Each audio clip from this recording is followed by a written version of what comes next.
n'est tout et pas seulement les dirigeants chrétiens à nous détourner de notre quête pécheresse du confort de cette vie. En d'autres termes, nous devons nous éloigner des symboles de richesse matérielle que nous aspirons si souvent à obtenir et qui nous détournent de notre vocation à vivre en pèlerin et en étranger sur cette terre. Ce que je veux dire, c'est que plus nous prenons au sérieux la situation perdue et désespérée du monde, plus nous devrions nous sentir mal à l'aise face à la tentative effrénée de notre société de ne pas attendre qu'il soit trop tard. Devenez membre de la chaîne Today et bénéficiez de réconfort et de soutien dans les moments difficiles. Cliquez sur le lien dans la description de la vidéo mardi 9 avril 2024 page 3. Atteindre le luxe, le confort, l'ostentation, surtout à des moments particuliers comme Noël, par exemple. Toutes ces tentatives pour aimer davantage les choses de cette vie, y compris des millions et des millions de frères et sœurs dans des pays moins développés, nous éloignent de ceux qui sont dans le besoin. Cependant, je ne veux pas que vous concluiez que je crois naïvement que la solution pour pauvreté il s'agit de se débarrasser de nos voitures, de nos réfrigérateurs et de nos ordinateurs,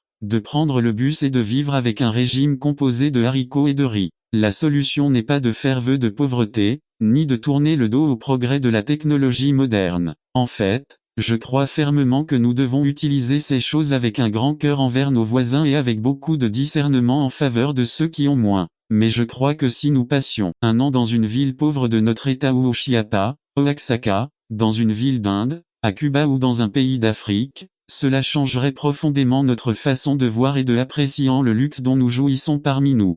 En tant que croyants, nous devons rester attentifs à ces réalités afin de ne pas nous laisser engourdir par le peu d'abondance et de prospérité dont beaucoup d'entre nous jouissent dans notre pays. Servir les nécessiteux devrait nous pousser à la grande tâche de rechercher le royaume de Dieu et sa justice, de regarder vers les choses d'en haut, d'amasser des trésors dans le ciel, d'accumuler l'énorme gain que constitue une vie de piété accompagnée de contentement. Servir ceux qui sont dans le besoin nous rappelle constamment que nous n'avons rien apporté dans ce monde et que nous ne pouvons certainement rien en retirer. Par conséquent, si nous avons de la nourriture et un abri, vivons dans le contentement et dans la gratitude envers Dieu pour ce qu'il nous fournit. Conclusion. En résumé, servir les nécessiteux nous identifie au caractère et aux actions de Dieu. Servir les nécessiteux démontre une foi vivante qui se traduit par des œuvres de miséricorde envers les autres. Servir les nécessiteux devrait nous conduire à une recherche plus intentionnelle des valeurs éternelles et spirituelles du royaume de Dieu. Jésus nous le rappelle d'en parler pendant des mois et parfois des années à cause d'un usage pécheur de leurs paroles. 3. Combien d'églises ont été décimées, divisées, détruites par manque de sagesse dans l'usage des mots. Jacques 3 6e dit la roue de la création est enflammée, et elle-même est enflammée par l'enfer. Jacques dit que la langue est enflammée par l'enfer. Autrement dit, la langue reçoit toute sa puissance de l'enfer. 1. Le mot traduit ici dans Jacques 3 6 par enfer n'est pas Hadès, le mot généralement utilisé dans le Nouveau Testament pour désigner le lieu de destruction finale et permanente du mal et du péché. 2. Jacques utilise ici le mot Géhenne, une translittération du mot hébreu désignant la vallée de Hinnom. Cette vallée est un ravin du côté sud de l'ancienne ville de Jérusalem, utilisée comme dépotoir de la ville. 3. Les Juifs étaient déjà très préoccupés par les aspects hygiéniques de la loi de Moïse, ils entretenaient constamment ce ravin d'ordures en feu. Parfois même des criminels exécutés y étaient jetés. 4.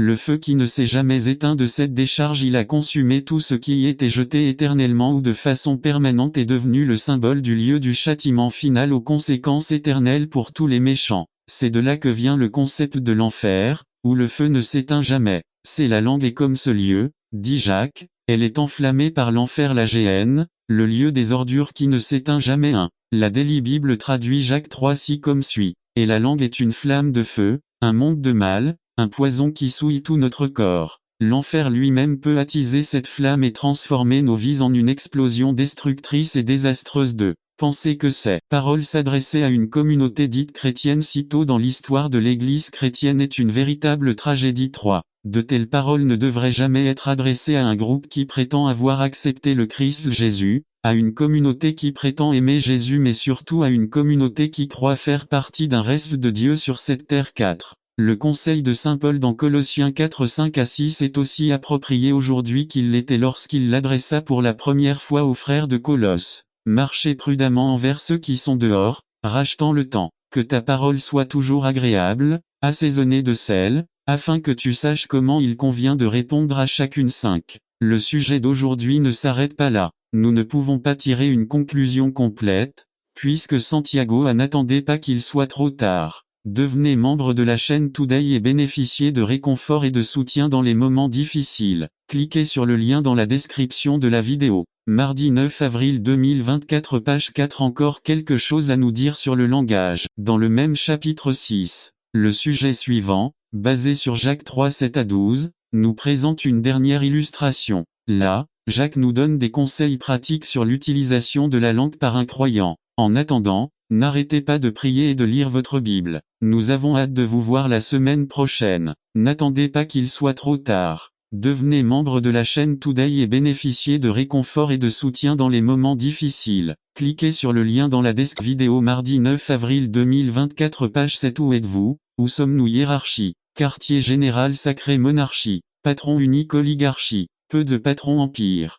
Triomphe militaire par la force tyrannie. Imposition absolue aristocratie. Pouvoir du meilleur bureaucratie. Pouvoir des écrivains démocratie. Pouvoir de tout Dieu veut faire de grandes choses.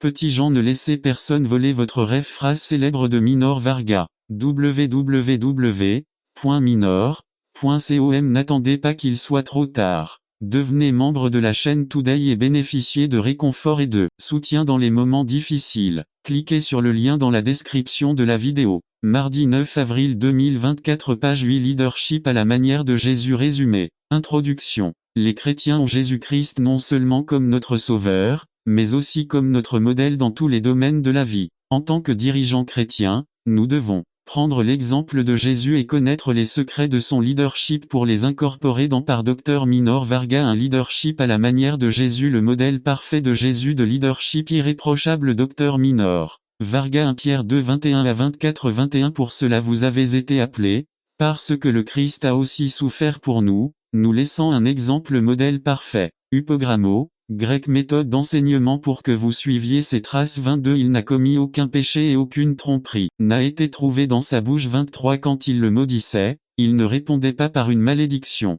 Lorsqu'il souffrait, il ne menaçait pas, mais il confiait la cause à celui qui juge justement. 24 Il a lui-même porté nos péchés en son corps sur le bois. Ici préambule sur la perspective personnelle de cette Église, ville ou nation.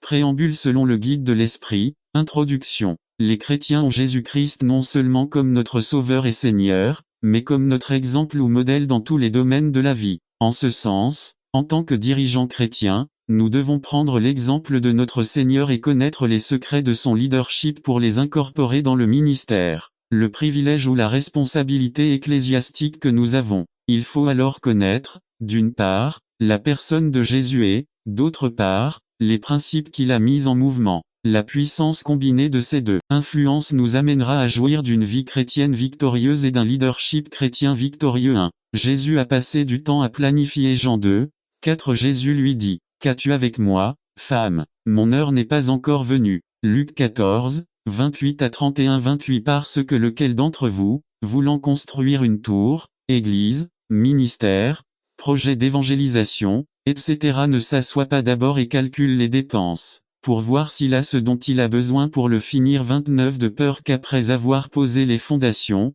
il ne puisse l'achever. Tous ceux qui le voient commencent à se moquer de lui. 30 10 ans. Cet homme a commencé à construire et n'a pas pu achever. 31 Ou quel roi, lorsqu'il part en guerre contre un autre roi, ne s'assied d'abord et ne considère pas s'il peut avec 10 000 affronter celui qui vient comment réfléchi par Dieu. Les gens ne rendent pas gloire à l'homme, mais à Dieu. Conclusion. C'est ainsi que nous devrions vivre nos vies. Nous devons être accros à la gloire de Dieu. Notre lumière doit briller devant les hommes. La semaine prochaine, nous verrons la nature, l'essence de cette lumière, mais d'ici là, ne vous laissez pas emporter par une justice superficielle. Laissez Dieu posséder votre âme et vivez d'une manière qui montre qu'il croit au livre. Soyons consacrés à la gloire de Dieu dans nos vies. Versets à mémoriser pour la semaine. Si vous êtes un étudiant assidu de la parole, mémorisez les versets suivants du message d'aujourd'hui. Matthieu 5, 20 Car je vous dis que si votre justice n'est pas plus grande que celle des scribes et des pharisiens, vous n'entrerez pas dans le royaume des cieux. Psaume 116 dit J'ai cru, c'est pourquoi j'ai parlé. Tâche un verset. Mémorisez Matthieu 5,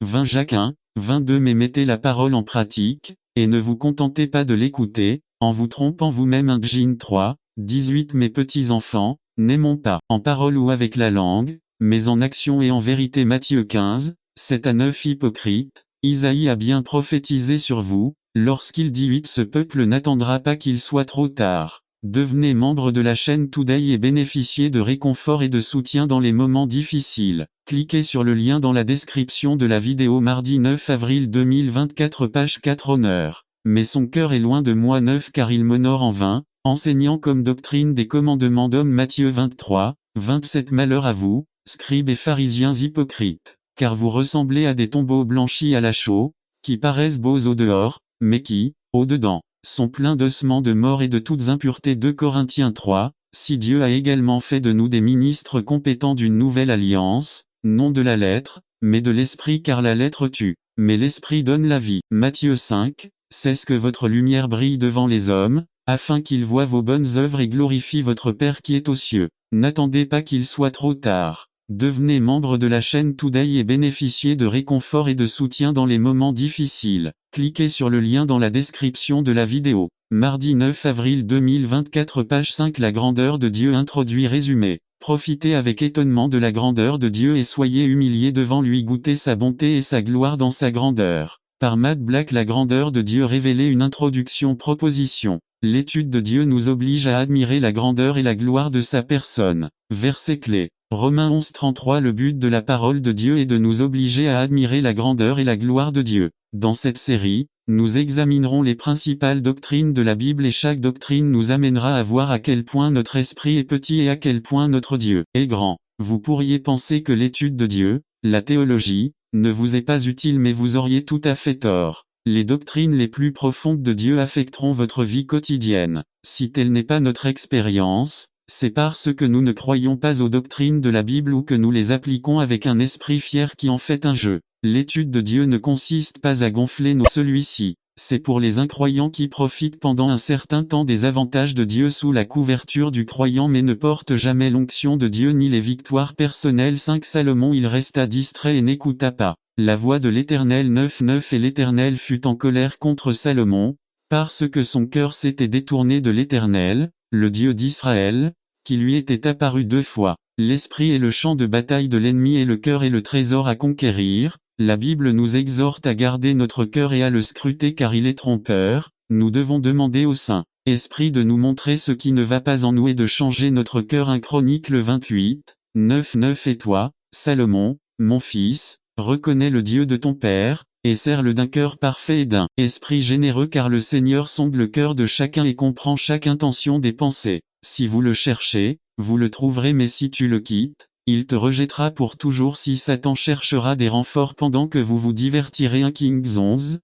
Alors l'Éternel dit à Salomon, parce que tu as fait cela et que tu n'as pas gardé mon alliance et les statuts que je t'ai prescrits, je te prendrai le royaume et je le donnerai à ton serviteur. C'était sous le règne de la paix et n'attendez pas qu'il soit trop tard. Devenez membre de la chaîne Today et bénéficiez de réconfort et de soutien dans les moments difficiles. Cliquez sur le lien dans la description de la vidéo. Mardi 9 avril 2024, page 2. Prospérité de Salomon. Que le Seigneur a commencé à susciter ceux qui seraient les ennemis d'Israël. Quand nous dormons, Satan planifie ses plans pour nous enlever toutes les bénédictions. Distraction à éviter. Un consumérisme. Le désir insatiable d'acquérir davantage de notre portée ou de nos besoins est devenu une obsession même pour l'Église. Les cartes de crédit en étouffent beaucoup. L'œuvre souffre lorsque les enfants de Dieu sont tellement liés qu'ils n'ont pas de graines à semer dans le royaume de Dieu ni récolter la moisson abondante de Dieu pour leur vie. De découragement. Dans un monde sans patience où nous voulons que tout soit rapide, le manque de patience sera utilisé par l'ennemi pour nous distraire.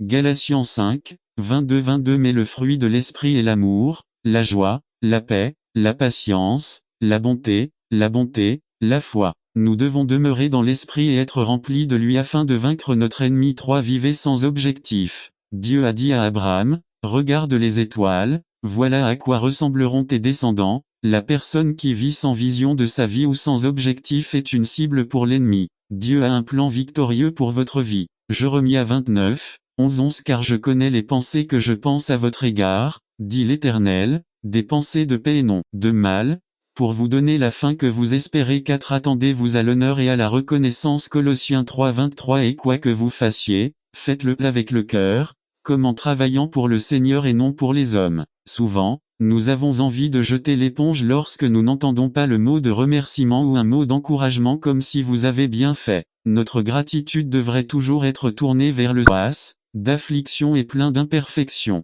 Vivre joyeusement dans la tribulation si vous faites un effort pour servir Dieu. Ces paroles sont un appel à continuer à persévérer dans la grâce qui nous a un jour sauvés. Ce sont des mots qui devraient nous remplir de gratitude pour le grand travail que Dieu a accompli pour nous. Ce sont des mots pour rester ferme jusqu'à ce qu'il vienne. N'attendez pas qu'il soit trop tard. Devenez membre de la chaîne Today et bénéficiez de réconfort et de soutien dans les moments difficiles. Cliquez sur le lien dans la description de la vidéo. Mardi 9 avril 2024 page 5 L'Évangile de la Croix résumé. L'Évangile est le centre de tout ce que la vie signifie pour le croyant par Félix Ramirez. L'Évangile de la Croix 1 Corinthiens 18, 2, 5 Introduction. Je voudrais que nous fassions semblant que je m'appelle doucement Furusawa et que je viens d'arriver de Thaïlande et j'annonce la bonne nouvelle qu'un paysan nommé Kanji Sato a été électrocuté dans la chaise électrique. Pour ses péchés, j'ai déjà écrit un hymne. Kanji a été emmené sur cette horrible chaise. Il a été maintenu au sol puis tué avec 40 000 volts.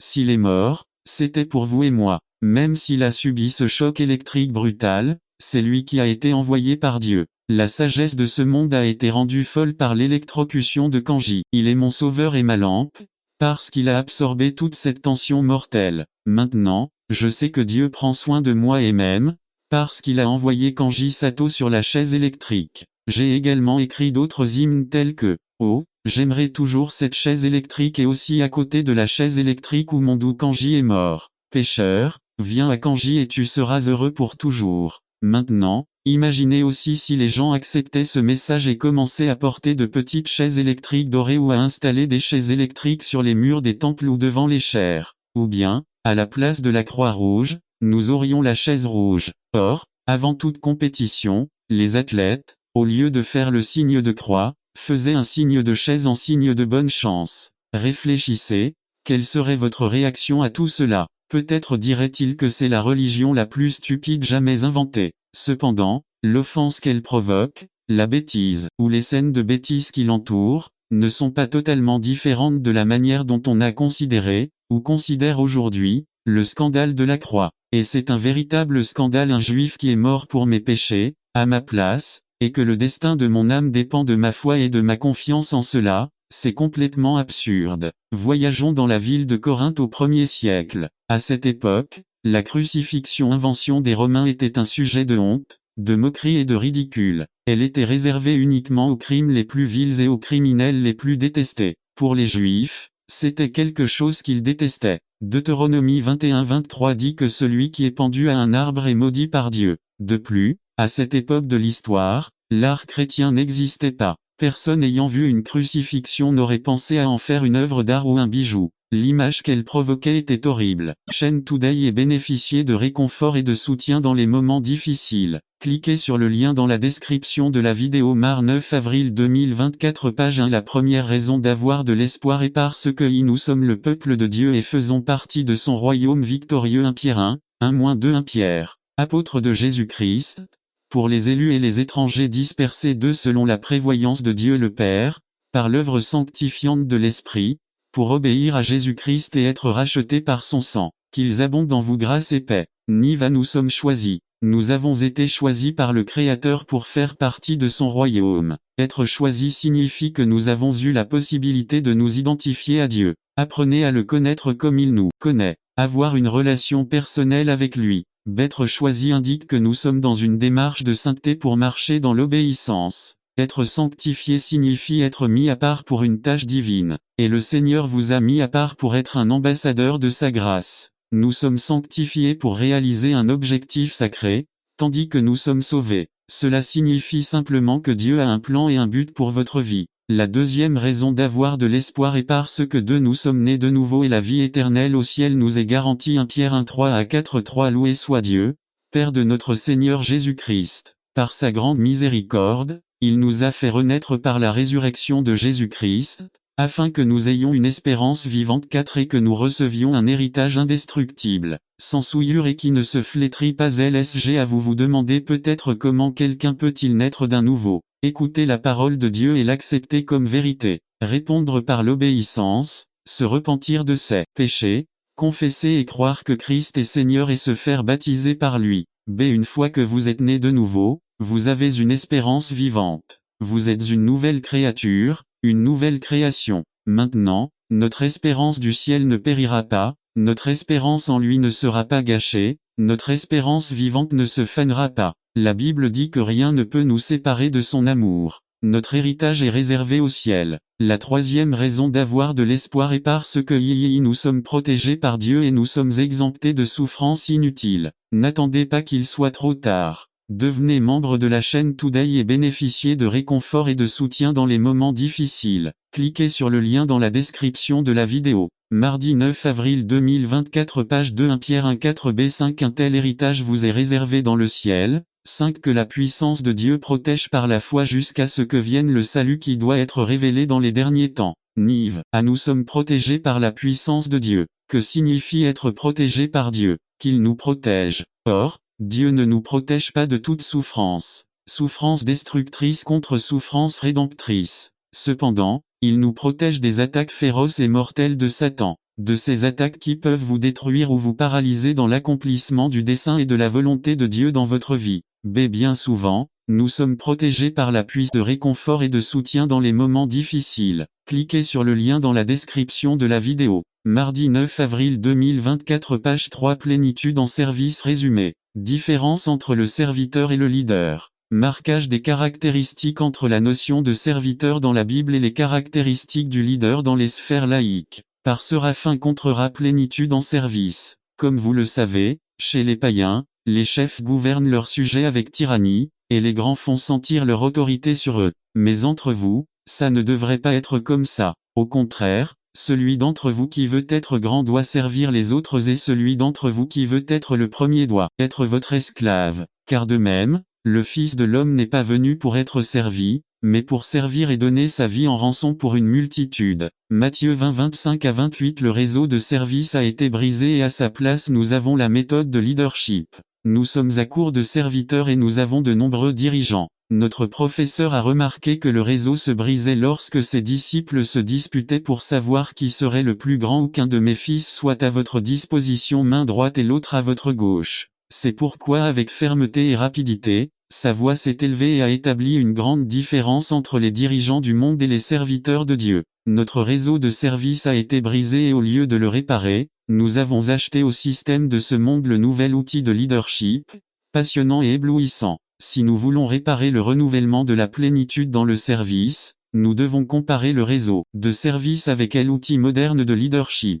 10 principes de base du réseau de service 1. Le serviteur existe pour servir le leader à servir. Je ne suis pas venu pour être servi, mais pour servir, c'est la sentence du Seigneur et des rois des rois. Toute sa vie et son ministère ont été structurés selon ce modèle. Bien qu'il ait existé avec le même être de Dieu, il ne s'y est pas accroché, mais a renoncé à ce qui lui appartenait et a pris la nature de serviteur. Devenu comme tous les hommes et se présentant comme un homme ordinaire, il s'est humilié. Quand nous regardons les dirigeants politiques, syndicaux, commerciaux ou éducatifs de notre monde, nous constatons qu'au fond, ils cherchent tous à être servis, mais pas à servir. Il est très triste de constater que le réseau de service est brisé au sein de l'Église et nous sommes étonnés de voir combien de dirigeants nous avons en nous qui attendent d'être servis. Combien recherchent des postes clés parce qu'ils connaissent tous les avantages et privilèges que cela apporte. L'écrivain chrétien Tom Marshall a écrit: l'une des séductions à laquelle les serviteurs peuvent facilement succomber est d'utiliser le pouvoir et les choses auxquelles ils ont accès, à leurs fins personnelles. Très vite, cela inclut l'utilisation des gens à des fins égoïstes.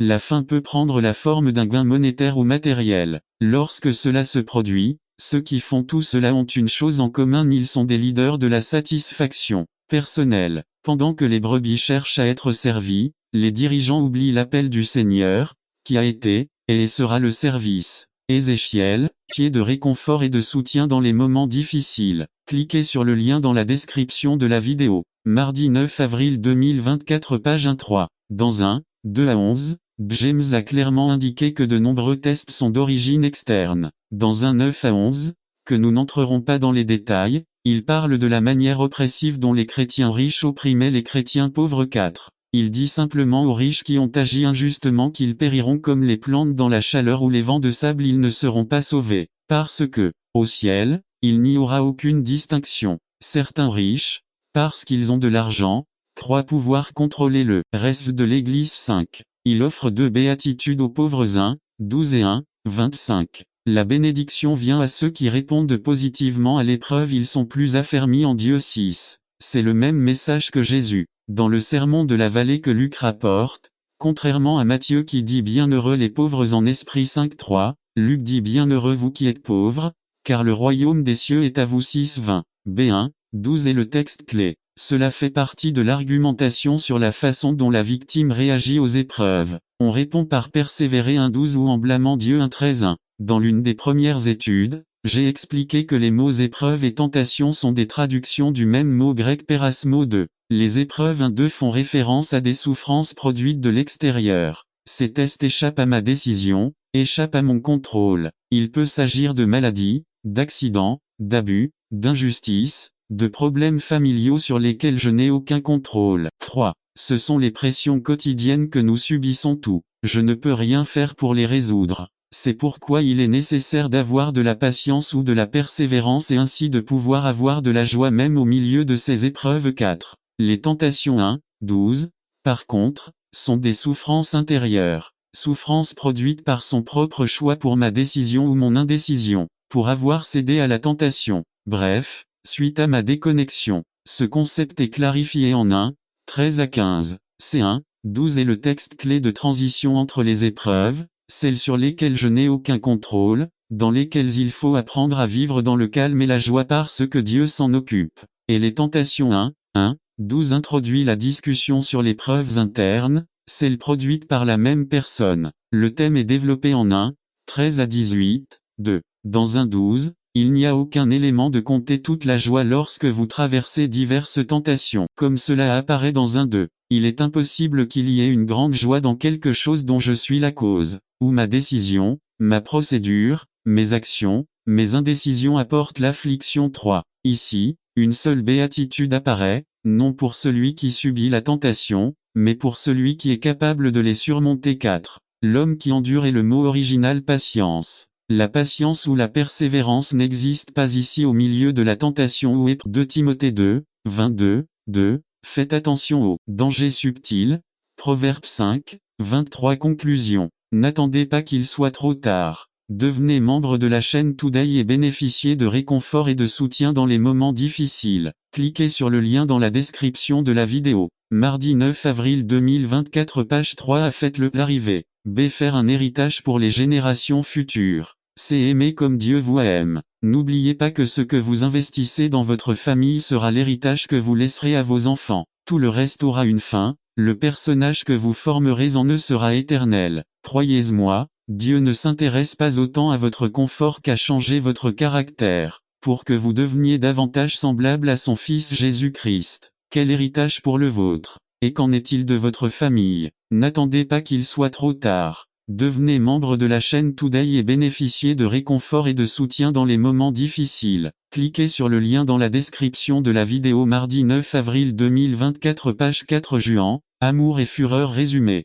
Un bref aperçu de l'apôtre Jean, son personnage et sa transformation par Nestor Mangivard. Juan, Amour et furie. Juan l'apôtre de l'amour, l'apôtre que le Christ aimait, celui sur qui s'appuyait Jésus. Jean 13 23, 25. Il le dit plusieurs fois. Jean 21 20 20. De Jésus le confia à sa mère. 19, 26 à 27. Celle qui faisait partie du groupe intime de Jésus avec son frère Jacques et Pierre. Luc 8, 51. Matthieu 17, 1 à 3. Matthieu 26 36 38. Celui qui utilise le mot amour plus de 80 fois, dans l'évangile de Jean et dans les 3 lettres O un peu plus de 40 dans l'évangile O un peu plus de 40 dans les lettres mais, Jean avait un autre côté fils du tonnerre. Boanerges Marc 3 17. Beaucoup disent que Jean et son frère avaient des voix fortes. D'autres croient qu'ils avaient aussi le caractère qui allait avec leur voix. Celui qui appelait le feu à tomber du ciel. Luc 9 51 à 55. Celui qui désirait une position de prestige et de pouvoir. Marc 10, 35 à 37. Il a même mis les autres disciples en colère. Marc 10, 41. Qu'est-ce que cela nous dit? Jésus aimait Jean, mais il a fallu du temps à Jean pour aimer Jésus plus que lui-même son propre Dieu. Juan cherchait des résultats immédiats. Impatient, Juan ne se souciait pas des autres égocentriques. Connaissez-vous quelqu'un comme ça? Est-ce que l'un d'entre vous a été quelqu'un comme ça? Dieu a changé Jean. N'attendez pas qu'il soit trop tard. Devenez membre de la chaîne Today et bénéficiez de réconfort et de soutien dans les moments difficiles. Cliquez sur le lien dans la description de la vidéo. Mardi 9 avril 2024, page 1, 1er Jean 2, 15 à 17, 1er Jean 4, 7 à 8, 3e Jean 9 à 11. Dieu a changé Jean avec son grand amour. Au pied de la croix, Jean comprend ce que Jésus voulait lui enseigner auparavant. Lire Marc 10, 42 à 45, puis il se transforme. Êtes-vous aux prises avec la mauvaise humeur, l'impatience ou l'égoïsme? Cherchez à comprendre et à apprendre l'amour de Dieu et au lieu d'être un enfant du tonnerre, lui disant qu'il va envoyer des fonctionnaires et des inspecteurs au palais pour le dépouiller lui-même de tout droit.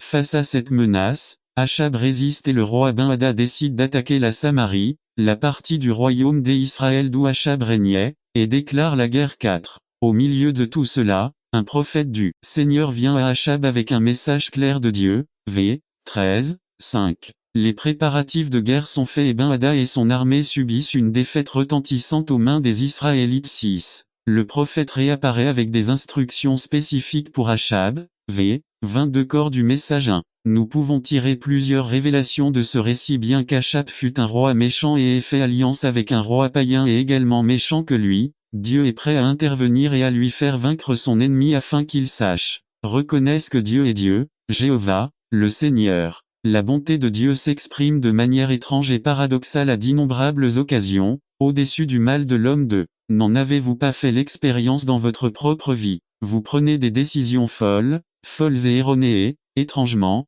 tout continue normalement et semble même bien se passer. Ce n'est pas que Dieu tolère son comportement et son comportement, c'est simplement que dans son amour infini, il vous démontre une fois de plus sa miséricorde, comme cela s'est produit avec Achab. 3. Fait intéressant, à d'autres occasions, Dieu a permis aux Israélites d'être vaincus par leurs ennemis en raison de leur propre désobéissance et de leur idolâtrie, mais pas à cette occasion. Pourquoi je vous mentirais si je vous disais que je sais pourquoi? Je laisse cela à sa souveraineté comme à d'autres moments. Tant de choses que je ne peux pas expliquer ou comprendre. 4. Ce qui se passe à partir du verset 23 et ce qui inspire ce message est là où je veux m'arrêter ce soir. La défaite écrasante des Araméens syriens a amené leurs analystes à se réunir pour expliquer pourquoi ils avaient été vaincus de manière si dévastatrice. L'explication qu'ils donnent est impressionnante et révélatrice. V. 23 à 25, 5. Les Araméens syriens avaient entendu parler du peuple d'Israël,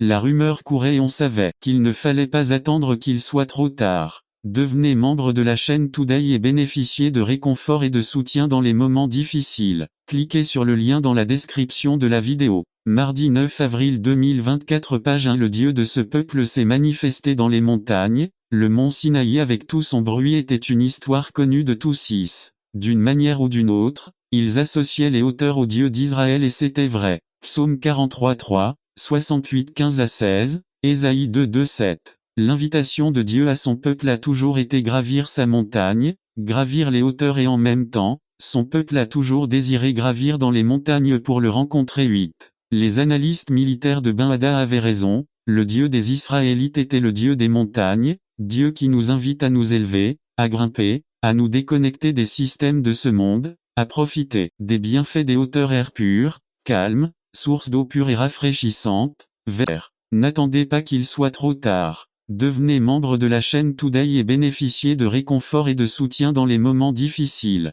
Cliquez sur le lien dans la description de la vidéo. Mardi 9 avril 2024, page 3. Bien-aimés, soyons honnêtes et sincères avec nous-mêmes et admettons que les réprimandes, les exhortations et même les mesures disciplinaires drastiques ne fonctionnent parfois pas, mais semblent plutôt mettre davantage de rébellion dans le cœur des enfants. C'est là que nous devons prier comme Josaphat lorsqu'il faisait face à de grandes difficultés. Il a prié en disant, « Nous ne savons pas quoi faire. Nous avons placé notre espoir en vous. » 2 Chroniques 20, 12. Et c'est la grande vérité, il n'y a rien entre nos mains et dans nos efforts que nous puissions faire pour détourner nos enfants de leur rébellion, à part prier, puisque seul le Saint-Esprit peut les convaincre de leur erreur et de leur péché de rébellion. Nous devons faire confiance et nous reposer en Dieu et en sa puissance. et comme ce père dans l'histoire que le Seigneur nous a racontée dans Luc 15 11 à 31, nous devons attendre que Dieu fasse l'œuvre et alors seulement pouvons-nous dire mon fils était mort, mais maintenant il est revenu à la vie.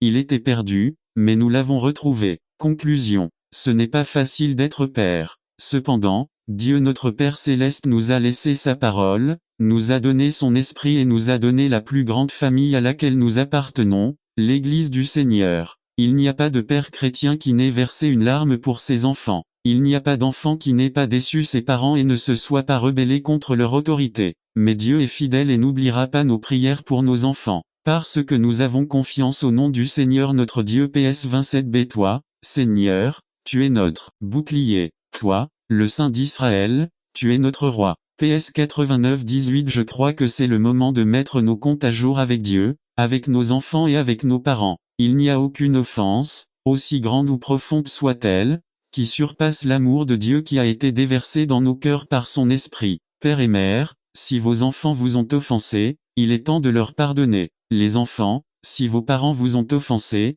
il est temps pour vous de leur pardonner et de leur demander également pardon. Cet après-midi, avant de consacrer nos enfants à Dieu, laissons Dieu être celui qui guérit et restaure nos vies. Prions et demandons au Seigneur, parents et enfants, pardon pour nos péchés. Église baptiste de Bethel, 26 mai 2002. N'attendez pas qu'il soit trop tard. Devenez membre de la chaîne Today et bénéficiez de réconfort et de soutien dans les moments difficiles. Cliquez sur le lien dans la description de la vidéo mardi 9 avril 2024. Page 4. Comment prier pour nos enfants. Partie 1. Résumé. En tant que parents, nous avons la responsabilité de prier pour nos enfants à toutes les étapes de leur vie. Par Fernando Ocampo. Titre. Comment prier pour nos enfants. Partie 1. Texte. Psaume 127, 1 Samuel 1, 1 à 11, 19 à 18. Objectif. Que les auditeurs mettent en pratique la dynamique de la prière pour leurs enfants. Introduction. Beaucoup d'entre nous ont sûrement entendu divers sermons vers qui. Pourquoi n'a-t-il pas parlé de péché? Il faisait référence au péché,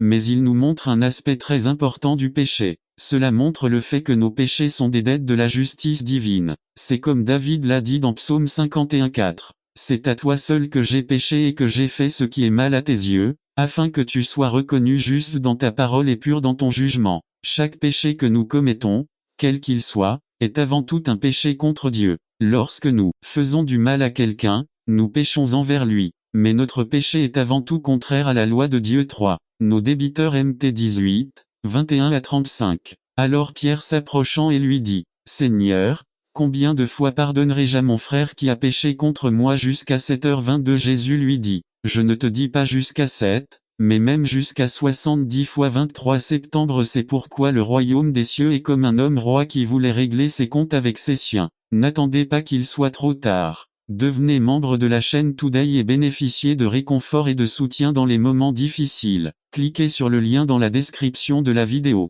Mardi 9 avril 2024. Page 1. Serviteur 24. Et commençant à compter, on lui présenta un homme qui lui devait 10 000 talents, 16 180 000 $ 25. Mais cet homme, ne pouvant payer, son maître ordonna de le vendre, ainsi que sa femme et ses enfants, avec tout ce qu'il avait, et qu'il soit payé. 26. Alors ce serviteur se prosterna et l'adora, disant, Seigneur, sois patient avec moi, et je te le rendrai intégralement. 27. Le Seigneur, poussé par la miséricorde envers ce serviteur, le relâcha et lui remit la dette. 28. Et ce serviteur sortit et trouva un de ses compagnons de service qui lui devait 100 deniers, 40 $ et profitant de lui, il l'étouffa en lui disant, paie-moi ce que tu dois. 29. Alors son compagnon tomba à ses pieds et le supplia, disant, sois patient avec moi, et je te le rendrai intégralement. 30. Mais il ne le voulait pas, mais il alla le jeter en prison jusqu'à ce qu'il paie la dette. 31. Et quand ses compagnons virent ce qui arrivait, ils furent très tristes, et quand ils arrivèrent,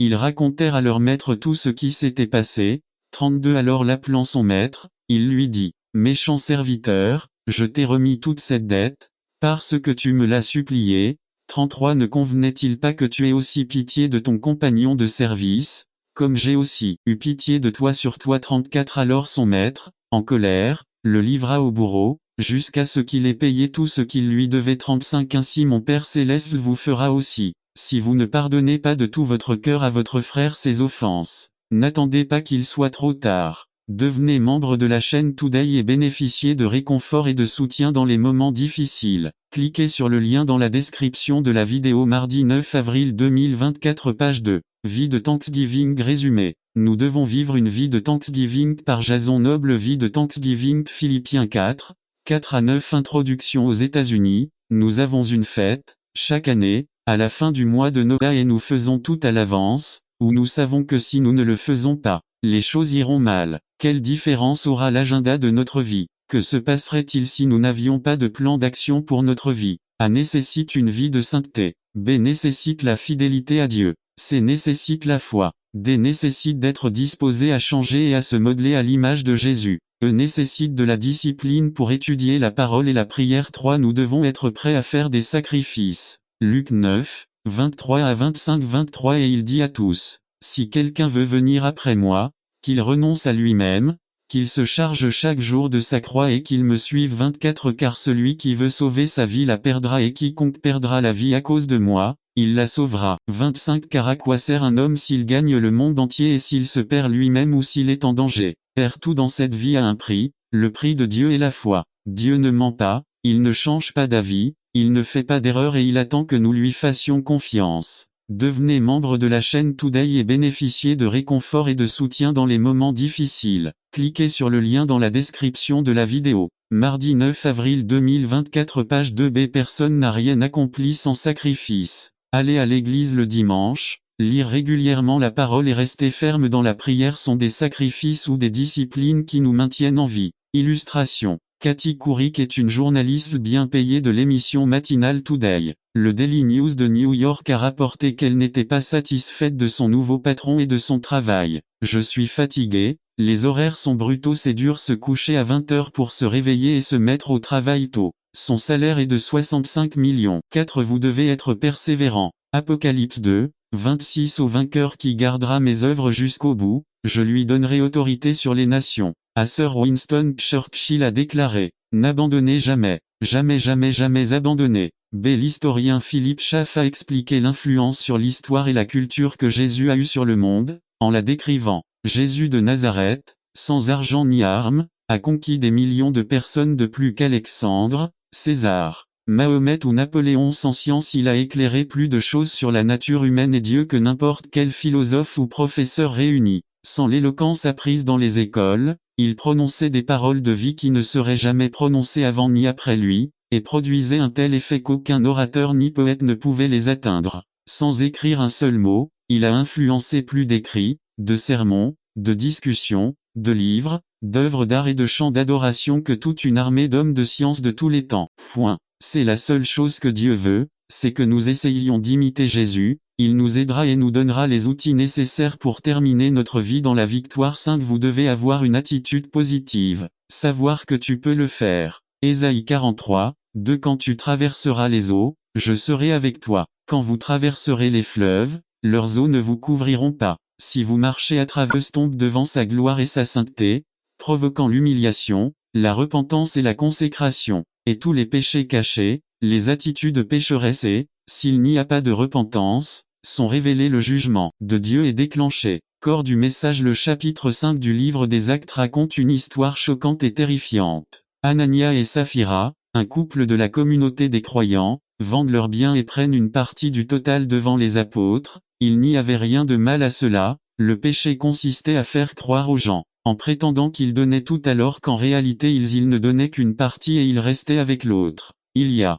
un danger à faire semblant, à mentir, à faire semblant et ils le comprendraient trop tard. Confrontés à leur péché, au lieu de se confesser et de se repentir, ils ont continué à mentir, ce qui leur a valu une punition de la part de Dieu. Nous sommes à l'aube du plus grand réveil de toute l'histoire qui se déchaîne sur terre. Dieu rétablit toutes choses parmi son peuple et la première est le désir de sa sainteté. Si un réveil nous frappe, préparons-nous car nous serons révélés devant sa sainteté, devant sa lumière. Chaque intention du cœur sera révélée, toute promiscuité, tout égoïsme, toute vanité, toute rébellion. Cela s'est produit avec Anania et Saphira. Chaque fois que nous sommes confrontés à la condition ou à l'état de notre cœur, de notre âme ou de notre esprit et que nous décidons de rester sans nous confesser, sans reconnaître notre erreur, sans désirer un changement ou une transformation, nous portons un jugement, que ce soit à court ou à long terme. N'attendez pas qu'il soit trop tard. Devenez membre de la chaîne Today et bénéficiez de réconfort et de soutien dans les moments difficiles. Cliquez sur le lien dans la description de la vidéo.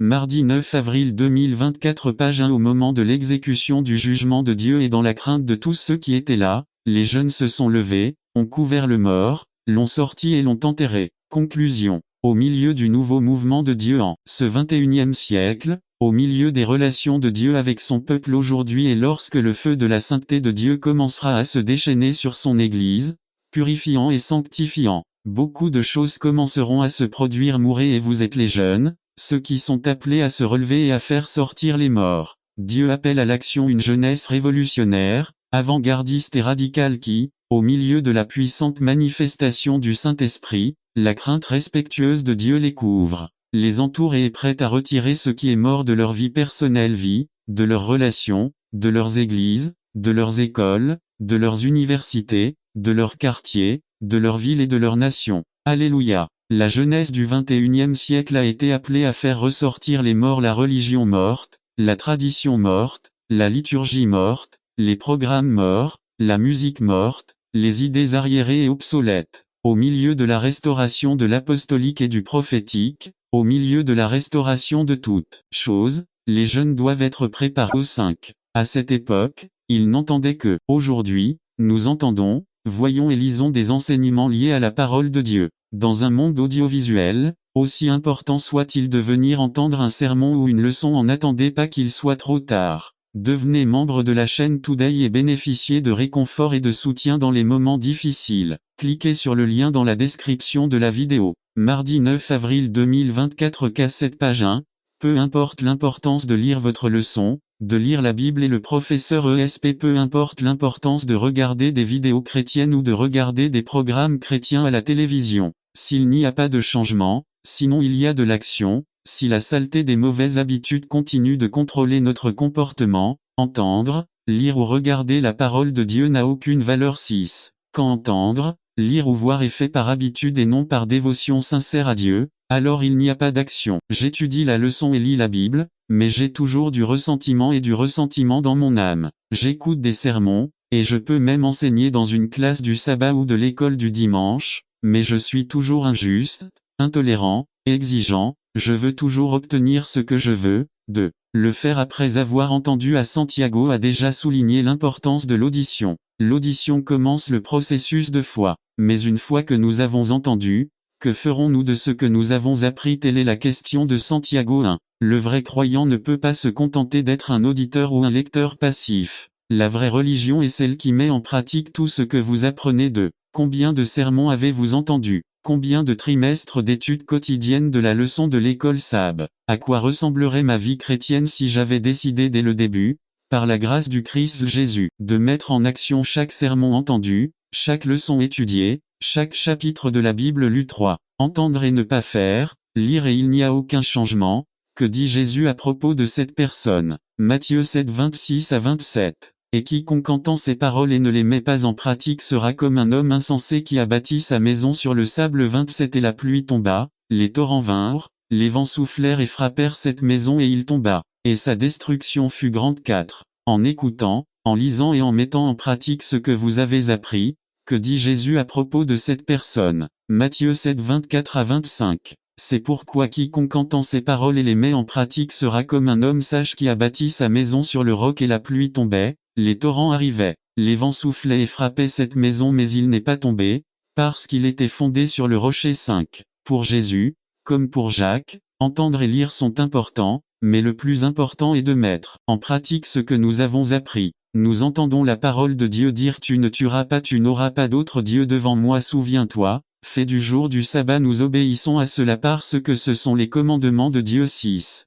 D'un autre côté, nous entendons: soyez prompts à entendre, lents à parler, lents à vous mettre en colère, rejetez toute saleté et tout mal de votre vie. Nous ne considérons pas cela comme un son leur. Certes, par nature, nous n'aimons pas obéir aux souhaits des autres. Nous croyons qu'il y a de mauvaises intentions derrière ces ordres, mais lorsque Dieu nous commande de faire ou nous interdit de faire quelque chose, nous devons avoir confiance qu'il est saint et qu'il ne nous ordonnera jamais de faire quelque chose qui va à l'encontre d'une vie de sainteté, 4 avertissements. Réfléchissons bien avant d'y désobéir. Lorsque Dieu met en garde contre les conséquences d'un non-respect de sa volonté révélée, ce n'est pas le moment de vérifier s'il est sérieux ou s'il le dit simplement pour nous effrayer. La Bible dit dans Galates 6:7, « Ne vous y trompez pas, personne ne se moque de Dieu. N'attendez pas qu'il soit trop tard. » Devenez membre de la chaîne Today et bénéficiez de réconfort et de soutien dans les moments difficiles. Cliquez sur le lien dans la description de la vidéo. Mardi 9 avril 2024 page 2. Car tout ce qu'un homme sème,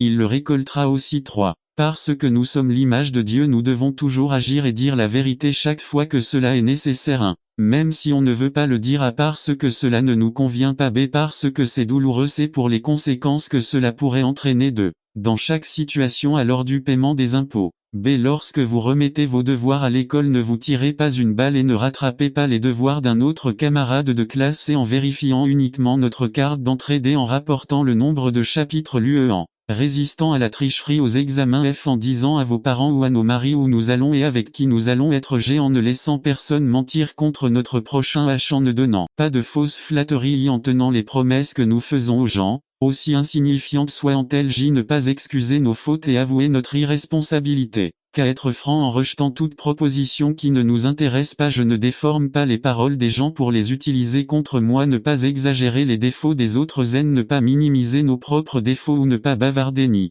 répandre des rumeurs, mais être prudent. 3. Dire la vérité augmente la confiance des gens en vous. Pedrito et le loup. Mais le plus grand bénéfice est qu'en disant et en vivant la vérité, nous reflétons correctement Dieu, qui est la vérité. 4. Mais rappelons-nous toujours que nous devons dire la vérité avec amour, avec sagesse, avec grâce. Conclusion. Nous sommes des gens qui ont été sauvés de la vie dans les ténèbres. Maintenant, nous sommes des enfants de lumière. Soyons attentifs aux occasions où nous sommes tentés de céder aux mensonges. Soyons impitoyables avec elles. Demandons à Dieu de nous aider à détester cela et de nous donner le courage de toujours dire et de vivre avec la vérité. N'attendez pas qu'il soit trop tard. Devenez membre de la chaîne Today et bénéficiez de réconfort et de soutien dans les moments difficiles. Cliquez sur le lien dans la description de la vidéo. Mardi 9 avril 2024 page 3. Élevons la lumière de la vérité au milieu d'un monde plongé dans les ténèbres du mensonge et de la tromperie. N'attendez pas qu'il soit trop tard. Devenez membre de la chaîne Today et bénéficiez de réconfort et de soutien dans les moments difficiles. Cliquez sur le lien dans la description de la vidéo. De muestra que no cuanta quien nosotros seamos, ni lo que nuestro padre ayant decidido por nosotros, ni siquiera el futuro para el que estamos destinados solo cuanta conoce lo que queremos ser y sobre todo, pedirlo a Dios, mendigar a Dieu. Bénis-moi. Prière pour la direction divine. 1 Chroniques 4, 10. Et Jabé invoqua le Dieu d'Israël, disant, « Oh, que tu me donnes une bénédiction. » Bénédiction signifie invoquer la faveur divine ou apporter les bienfaits de Dieu, demander ou communiquer un don surnaturel. Faveur. Il est complètement parti. Laissons Dieu décider quand, quoi, où et comment. Confiance inconditionnelle dans la bonne intention de Dieu pour nous. Cette demande montre sa volonté de ne pas se concentrer sur nous-mêmes mais sur ce que Dieu désire pour nous. Lorsque nous recherchons la bénédiction de Dieu comme valeur concluante dans la vie, nous entrons complètement dans le fleuve de sa volonté,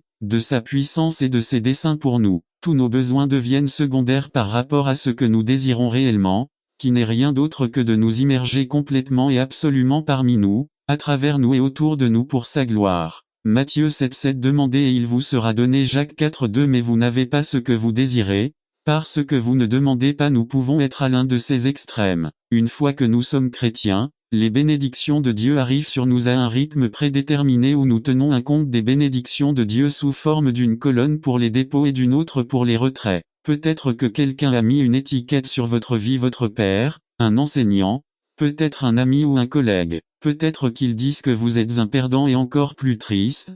Peut-être que vous vivez sous cette étiquette au point que vous croyez déjà que c'est votre réalité. Si tel est votre cas, faites comme Jabé, transformez une vie de douleur en une prière de puissance. Dieu a pour mission de faire des choses extraordinaires à travers des gens ordinaires comme vous et moi. Pour demander à Dieu, il est nécessaire d'avoir une vision du futur de nos vies. Il ne s'agit pas de regarder dans une boule de cristal ou de faire des prédictions ridicules sur l'avenir. C'est la croyance que Dieu fera des choses conformes à sa parole et à sa volonté et que celles-ci auront un impact positif sur votre vie. Le changement n'est pas une annonce, c'est un processus interne qui doit être initié par la prière. N'attendez pas qu'il soit trop tard. Devenez membre de la chaîne Today et bénéficiez de réconfort et de soutien dans les moments difficiles. Cliquez sur le lien dans la description de la vidéo. Mardi 9 avril 2024 page 2. Nous devons demander une bénédiction divine durable. Pourquoi ne pas vous engager à vie à demander à Dieu de vous bénir chaque jour et pendant qu'il l'accomplit, la bénédiction peut-elle être abondante et généreuse. Proverbe 10-22. La bénédiction du Seigneur est ce qui vous rend riche, et elle n'ajoute pas de tristesse. Ce n'est pas la somme de ce que nous possédons qui nous rend riches mais la bénédiction divine illimitée sur nous qui nous rend plus riches. Nous devons être précis quant au volume de bénédiction que nous recherchons. Élargissez mon territoire. Vivre en pensant grand pour Dieu et vous agrandirez mon territoire. Territoire signifie un morceau de terre, en réalité un morceau de terre plus grand. Frontière, ligne de vivons à l'église. Je suis convaincu que le Dieu qui est adoré et proclamé dans certaines églises aujourd'hui n'est pas celui qui a été révélé dans les Écritures. Que cela nous plaise ou non, nous avons tendance à créer et à former Dieu à notre image au lieu de l'accepter tel qu'il s'est fait connaître à nous dans la Bible. Si nous avons une image correcte du caractère du vrai Dieu, nous pouvons alors développer une adoration plus correcte de lui. Un auteur a fait observer que la société actuelle a une vision dégonflée de Dieu. Cela signifie que Dieu est déjà devenu quelqu'un sans importance. L'idée de Dieu ne signifie ni ne représente rien pour la société d'aujourd'hui.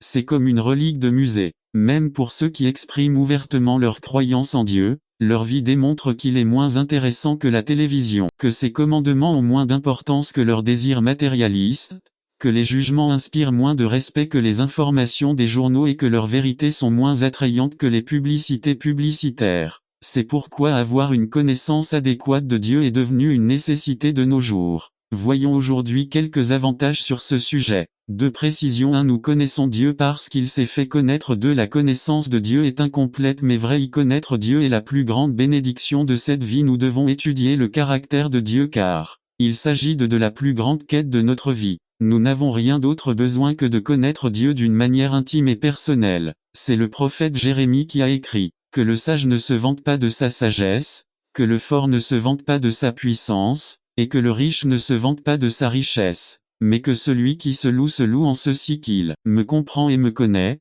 que je suis le Seigneur, qui exerce la miséricorde, le jugement et la justice sur la terre, car ces choses me plaisent, dit le Seigneur. Jer 9, 23,24. Dans ce verset, le mot louange signifie ici se vanter. Se glorifier de quelque chose signifie en dépendre comme cause ou comme moyen d'atteindre le bonheur. Il ne peut y avoir de bonheur sans une relation étroite et intime avec ce Dieu qui manifeste sa bonté, son jugement et sa justice sur terre. Quelqu'un qui entretient une telle relation avec Dieu peut connaître le bonheur ultime parce qu'il n'a pas peur du pouvoir d'un ennemi ou d'une circonstance défavorable. Dans Jean 17,3, Jésus dit, « Et ceci est la vie éternelle, afin qu'ils te connaissent, toi, le seul vrai Dieu, et Jésus-Christ, que tu as envoyé. » La vie éternelle est une connaissance de Dieu et de Jésus-Christ. Quelle grande bénédiction! Mon Dieu, le plus n'attendez pas qu'il soit trop tard. Devenez membre de la chaîne Today et bénéficiez de réconfort et de soutien dans les moments difficiles. Cliquez sur le lien dans la description de la vidéo. Mardi 9 avril 2024 page 1. Une grande personne de l'univers entier nous a donné l'énorme privilège de le connaître personnellement. Le Christ a donné sa vie pour que nous puissions le connaître intimement et personnellement. Il n'y a donc rien de plus important ou de plus précieux dans cette vie, ni de connaissance qui ait plus de sens pour nous que la connaissance de Dieu. Nous avons désespéré ce matin-là été des agriculteurs ou des pêcheurs, dans les humbles demeures desquelles il ne faut pas attendre qu'il soit trop tard. Devenez membre de la chaîne Today et bénéficiez de réconfort et de soutien dans les moments difficiles. Cliquez sur le lien dans la description de la vidéo. Mardi 9 avril 2024 page 1. Il n'y avait qu'une seule pièce, dans laquelle une seule lampe, de sa place, éclairait toute la maison. Que votre lumière brille devant les hommes, afin qu'ils voient vos bonnes œuvres et glorifient votre Père qui est aux cieux. La lumière a toujours été un symbole de présence divine. Ainsi, la Shekinah, gloire de Dieu,